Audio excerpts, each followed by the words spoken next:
And all of these developments are really critical heading into the flu season. The weather's getting colder and the holidays are coming. So we also remind people to get their flu shots. We anticipate a more serious flu season this year than last year as we have less social distancing and our society has opened up to some extent.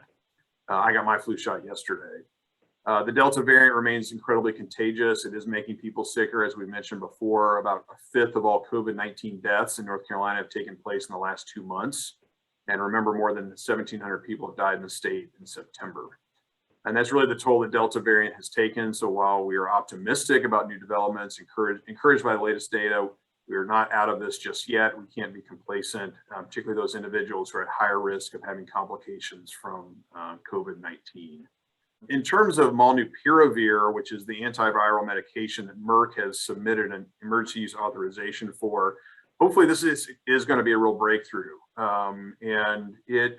It's a medication that is an RNA-dependent RNA polymerase inhibitor, which is basically a fancy term for the medication. When the virus goes to make strands of RNA, the medication inserts itself into those strands and creates a lot of errors, and then the virus no longer functions well and then isn't created. It's been a medication that has been appears to be very effective in those who have mild or moderate cases of COVID, so not people in the hospital. You kind of slot it where we've slotted monoclonal antibody, but an oral option for individuals who are not yet in the hospital that seem to decrease the risk of those people being hospitalized. But I would say this, it's always better to prevent illness than to treat it once you have it. So we would hope that people would not, forego immunization or vaccination for COVID because they think, oh, they'll just give me the pill. What we've seen with Delta variants is sometimes COVID disease progresses really rapidly, and you may not have time for that pill to work. And it hasn't been put out in situations in the world yet. It's only been in clinical trials. So we would certainly encourage people to be vaccinated, but we are excited that an oral antiviral medication may soon be available, which is another tool in getting this pandemic under control.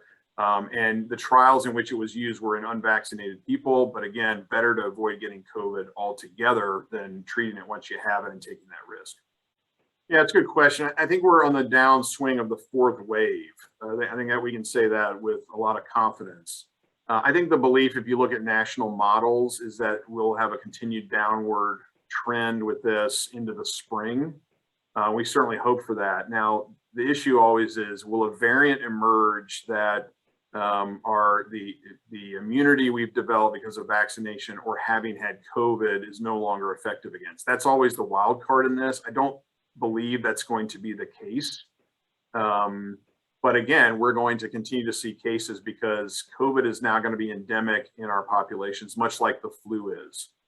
So what my hope is as we get into 2022, we don't have these large numbers at all times, but it will certainly be in the differential diagnosis for individuals with respiratory infection. And again, those who are unvaccinated are going to be at the highest risk. Certainly those who are older, those with comorbidities, including obesity in particular, are going to be most at risk. And we've said this before, and it's been said by a lot of national figures around COVID. Essentially, if you're a person who lives around anyone else, meaning you're not alone on a desert island, you have two options as it relates to COVID. You will have antibodies to COVID in your system eventually, either through vaccination or from getting COVID itself. There's no middle ground there. You can't dodge this. So again, we would encourage people to get vaccinated.